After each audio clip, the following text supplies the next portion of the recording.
আমরা সবাই জুবিনদার জন্য ন্যায় চাইছি। আমরা সরকারকে ধমকি দিচ্ছি, যদি সরকার ন্যায় দিতে না পারে আমি 2026 সনে সরকার বদলে ফেলব। এই কথাটি হিমন্ত সরকার বুঝতে পেরেছে। হিমন্ত নিজেও বলছে যদি আমরা ন্যায় দিতে না পারি তাহলে 2026-এ আমাদেরকে ভোট দিতে লাগবে না।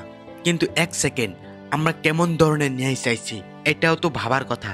এখন আমি আপনাদেরকে একটি খুব খারাপ ভবিষ্যৎবাণী শোনাতে যাচ্ছি যে পূজার পরে শ্যামকানু মহন্ত, সিদ্ধার্থ এদেরকে অ্যারেস্ট করবে, কিছুদিন জেলে রাখবে, আর তারপরে বেইলত রিলিজ হবে। রিলিজ হওয়ার পর বলবে আইন মতে তাদেরকে জেলে রাখাটা আমাদের কাছে তেমন কোনো প্রমাণ নাই, বা এই কেসটা একটা সাধারণ কেস, এর জন্য আমরা এতদিন জেলে রাখতে পারবো না। কারণ কেস মামলা নিয়ে লড়বে উকিলেরা, তারাও তো অনেক বড় বড় উকিল লাগাবে, তাদের কাছেও তো অনেক টাকা পয়সা আছে। কিন্তু এখন আইন মতে কি বলে, আইনের জুবিনদাক স্পেশাল মানুষ হিসাবে দেখবে নাকি একজন নর্মাল মানুষ হিসাবে দেখবে? সবাই জানে আইন সবার কারণে সমান, কিন্তু জুবিনদা তিনি তো নর্মাল মানুষ নয়, তিনি আমাদের জন্য আইডল, আমাদের লিজেন্ড। এই কামটা যদি নর্মাল মানুষের সাথে হতো তাহলে যে শাস্তি দেওয়া হতো তার থেকে বেশি শাস্তি দিতে লাগবে জুবিনদার সময়ে। কারণ জুবিন একজন সাধারণ মানুষ নয়, তিনি একজন কৃষক। তার সাথে তারা কি করলো? তারা কি বেশি শাস্তি পাবে নাকি নর্মাল আইন মতে যে শাস্তি দেওয়া হয় সেটাই দেওয়া হবে? আমার তো মনে হয় শ্যামকানু মহন্ত আর সিদ্ধার্থ এটাই চাইছে যে আমাদেরকে বাইরে বের করে না দেওয়া হোক, 2-3 মাস জেলে রাখাই ভালো হবে। কারণ বাইরে মানুষ অনেক উগ্র হয়ে আছে, আমাদেরকে মেরেও ফেলতে পারে। তাহলে এটা কি তাদেরকে সুরক্ষা দেওয়া হবে নাকি শাস্তি দেওয়া হবে? তাহলে এই বিষয়টা এমনভাবে ভাবতে হবে, তাদেরকে এমনভাবে শাস্তি দেওয়া হোক যে শাস্তির জন্য তারা ভুক্তভোগী। জুবিনদার জন্য এটা নয় যে তাদেরকে 1 বছর জেলে রাখা হলো বা 2 বছর জেলে রাখা হলো, পরে বের হয়ে এলো। জেলের ভিতরে তাদেরকে কি করা হলো আমরা তো সাধারণ মানুষ, আমরা তো কিছুই জানবো না। তারা জানে আমরা যদি বাহির হই আমাদেরকে জনতা মেরে ফেলবে। এটার থেকে ভালো হবে আমরা পুলিশের কাছে আত্মসমর্পণ করা, আমাদেরকে জেলে রেখে দিবে, লাহে লাহে মানুষ এইগুলো ভুলে যাবে, আর আমরা একদিন বেইলত বাইর হয়ে আসব, কেস খতম। চিন্তা করুন তো যদি এটা হয় তাহলে কেমন হবে। আর কাল সিএম লাইভে এসে একটা কথা বলছে, আসামকে নেপাল বানানোর চেষ্টা করবেন না। আমিও আপনাদেরকে হাত জোর করে বলছি এই কামটি আপনারা করবেন না। খালি জুবিনদার ক্ষেত্রে আপনাদেরকে বলছি না, যে কোনো বিষয়ে হিংসা, বিদ্বেষ, ভাঙচুর এগুলা করা ঠিক না। কারণ আমেরিকা বা ওয়েস্টার্ন দেশগুলো চাইছে ভারত এবং ভারতের আশেপাশে থাকা দেশগুলো অশান্তিতে থাকুক। নেপালে কি হয়ে গেল আপনার তো দেখলেনই। কেবল আপনি নেপালের কথা বাদ দিন, শ্রীলঙ্কাতে দেখুন আগুন জ্বালিয়ে দিল, বাংলাদেশে দেখুন আগুন জ্বালিয়ে দিল। ভারতে এখন পর্যন্ত পারে নাই, কিন্তু চেষ্টা করতেছে যে ভারতীয় জনতার মাঝে এমন একটা বিদ্বেষ ছড়িয়ে দেব যাতে সবকিছু জ্বালিয়ে দেয়, যাতে আমার ইন্ডিয়া ধ্বংস হয়ে যাক। অন্যান্য দেশগুলো এটাই চাইছে, কিন্তু আমাদের প্রিয় লিজেন্ড জুবিন গার্গ এটা কখনো চায়নি যে উত্তপ্ত পরিস্থিতি সৃষ্টি করুন, গন্ডগোল করুন। জুবিন দাই কি বলছিলেন, আমার কোনো জাতি নাই, আমার কোনো ধর্ম নাই। তাহলে আমাদের এমনভাবেই থাকতে হবে আমরা জাতি ধর্ম নির্বিশেষে একসাথে থেকে সবাই জুবিনদার ন্যায়ের জন্য প্রটেস্ট করব। কিন্তু এখন কথাটি হলো আমরা ন্যায় কিভাবে দেব? আসাম সরকার এই ক্ষেত্রে গুরুত্বপূর্ণ ভূমিকা পালন করতে লাগবে, তাহলে হ্যাঁ আমরা জুবিনদাকে সম্পূর্ণ ন্যায় দিতে পারবো। তারা যে কাজ করেছে সেই শাস্তি তো সিঙ্গাপুর গভর্নমেন্টও দিতে পারে, কেননা তাদের ওখানে নিয়ম ভঙ্গ করেছে। এই কথাটি আসাম গভর্নমেন্ট সিঙ্গাপুর গভর্নমেন্টকেও বলতে পারে। সিঙ্গাপুরে একটি নিয়ম রয়েছে, যদি আপনি সাগরে নামতে চান তাহলে লাইফবোট না পিনতে আপনার পানিতে নামার অধিকার নাই, কিন্তু তারা দিছে। এটা তাদের ওখানে নিয়ম উল্লঙ্ঘন করেছে। কিন্তু বাইরে একটি নিয়ম উল্লঙ্ঘন করলে কত বড় রিস্কি হয় এটা তো আপনি জানেনই। যদি আপনি দর্শক হিসাবে এই ভিডিওটি দেখছেন তাহলে আপনি এখানে কমেন্ট করেন যে জুবিনদাকে একজন নর্মাল মানুষ হিসাবে দেখা হবে নাকি অন্য একজন স্পেশাল মানুষ হিসাবে দেখে তাদের উপরে বিচার করা হবে। যদি এই বিচার নর্মাল মানুষের মতো ন্যায় দেয়া হয় তাহলে এটা কখনো হতে পারে না, কারণ তারা কতদিন জেলে থাকবে, তারপর এটা হবে ওটা হবে এগুলা বলে জেল থেকে বের করে দেওয়া হবে। কিন্তু জুবিনদার ক্ষেত্রে আমরা এটা করতে দিতে পারি না, কারণ জুবিনদা আমাদের জন্য সাধারণ মানুষ নয়। জবিনদা কেবল তারা মেরেই ফেলে নাই, তারা জবিনদার সাথে এই 15 বছর যা করেছে এর বিচার হতেই লাগবে। এটা কখনো আমরা মেনে নিতে পারি না, আমরা জবিনদার বক্তরা কখনো মেনে নিতে পারবো না। কিন্তু এক সেকেন্ড আরেকটি কথা শুনেন, আপনি যদি লক্ষ্য করেন তাহলে আমরা পৃথিবীর সব থেকে শান্তি জায়গায় আছি। কেননা আপনি আমেরিকা দেখুন, মধ্যপ্রাচ্যে দেখুন, সবসময় যুদ্ধ লেগেই আছে। আমাদের আশেপাশের দেশগুলো দেখুন, সবসময় হাল্লা হুলস্থুল লেগেই আছে। এখন সবাই তাকিয়ে আছে নর্থ ইস্টের দিকে, সবাই চেষ্টা করছে নর্থ ইস্ট উত্তপ্ত করার জন্য। তো এদিকে আমরা নজর দিব না, কেননা নর্থ ইস্ট খুব শান্তির জায়গা, এখানে আমরা শান্তিতে বসবাস করছি। তাই আমরা চাই না উত্তপ্ত পরিস্থিতির সৃষ্টি হোক। কারণ জবিনদা, আমাদের মহাপুরুষ, আমাদের ভূপেন হাজরিকা, তারা কখনো অশান্তি চায় নাই, তারা চাইছে শান্তি। আমরা এখন জাতির ধর্মের প্রতি লক্ষ্য না করে পিসফুলি আমরা সরকারকে বলবো আমাদের ন্যায় লাগে, আমাদের ন্যায় এমন ন্যায় লাগে যে ন্যায় দেখে আমরা স্যাটিসফাই হব, শান্তি বোধ করব। আমরা যাতে বলি না খুব সুন্দর ন্যায় দিয়েছে, খুব ভালো ন্যায় দিয়েছে, আসাম সরকারকে অসংখ্য ধন্যবাদ, এটা যেন আমরা বলি। আমাদের ন্যায় দেখে যেন জবিনদা স্যাটিসফাই হয়, না আমার সাথে যে হয়েছে তার শাস্তি তারা পেয়েছে। কিন্তু আমরা এটা না করে যদি বস্তু ভাঙচুর, উলট পালট, ধ্বংস বিধ্বস এগুলা করি তাহলে তো অনেক ক্ষতি হবে আসামের। তো এ নিয়ে আমাদের সিএম হিমন্ত বিশ্ব শর্মা অনেক চিন্তায় আছে।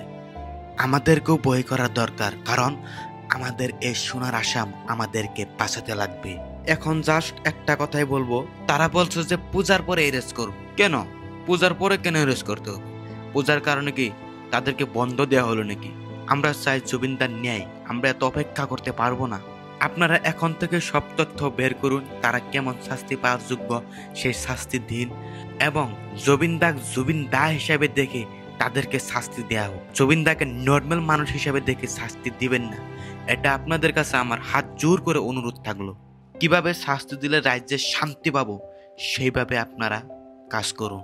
আমি যে ভবিষ্যৎবাণী করলাম সেটা যদি হয় তাহলে আসামের পরিস্থিতি অনেক ভয়ানক হয়ে উঠবে।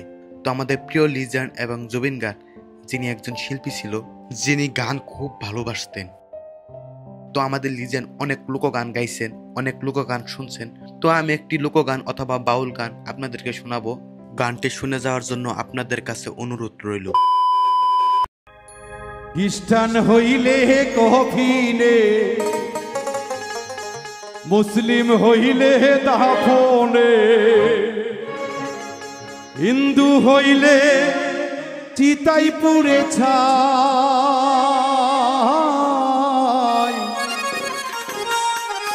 মানব গৌরব করার নাই রে কিছু নাই। ও মানব দুদিনের এই দুনিয়াতে গৌরব করার নাই রে কিছু নাই। খ্রিস্টান হইলে কফিনে, মুসলিম হইলে দাফনে, খ্রিস্টান হইলে কফিনে, মুসলিম হইলে দাফনে, হিন্দু হইলে চিতাই পুড়ে ছাই। দুদিনের এই দুনিয়াতে গৌরব করার নাই রে কিছু নাই। মানুষ দুদিনের এই দুনিয়াতে গৌরব করার নাই রে কিছু নাই।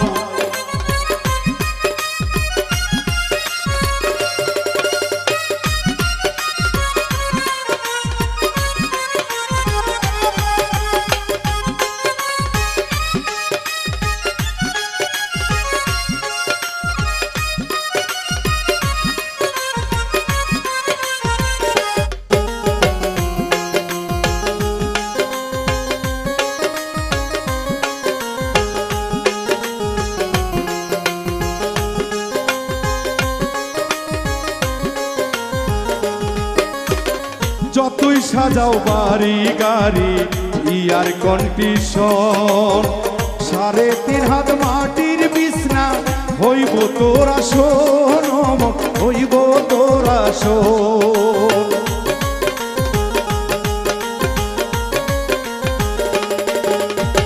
যতই সাজাও বাড়ি গাড়ি ইয়ার কন্ডিশন, 3.5 হাত মাটির বিছনা হইব তোরা শোন রে, হইব তোরা শোন। সকাল যদি হইতে পারে, সকাল যদি হইতে পারে সন্ধ্যাও আসবে ভাই। দুদিনের এই দুনিয়াতে গৌরব করার নাই রে কিছু নাই ও মানুষ। দুদিনের এই দুনিয়াতে গৌরব করার নাই রে কিছু নাই।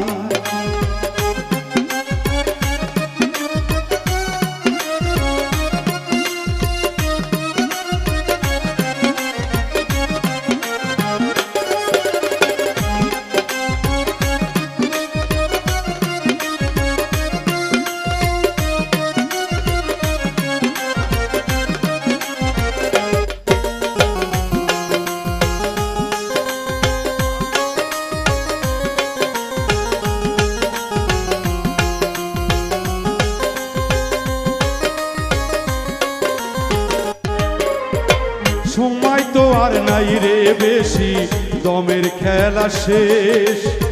যেতে হবে শেষ ঠিকানা, দেখায় আপন দেশ, তোর চেতায় আপন দেশ।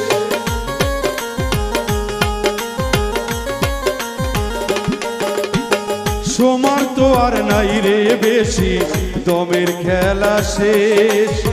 যেতে হবে সেই ঠিকানায়, যেথায় আপন দেশ, তোর যেথায় আপন দোষ। মানুষ তোমায় থাকতে সময়, মানব তোমার থাকতে সময় হিসেব করো তাই। দুদিনের এই দুনিয়াতে গৌরব করার নাই রে কিছু নাই মানুষ। দুদিনের এই দুনিয়াতে গৌরব করার নাই রে কিছু নাই। খ্রিস্টান হইলে কফিনে, মুসলিম হইলে দাফনে।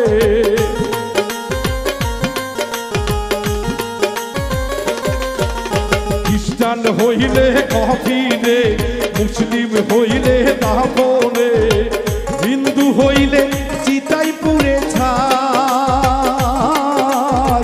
দুদিনের এই দুনিয়াতে গৌরব করার নাই রে কিছু নাই মানুষ। দুদিনের এই দুনিয়াতে গৌরব করার নাই রে কিছু নাই মানুষ। দুদিনের এই দুনিয়াতে গৌরব করার নাই রে কিছু নাই মানুষ। দুদিনের এই দুনিয়াতে গৌরব করার নাই রে কিছু নাই।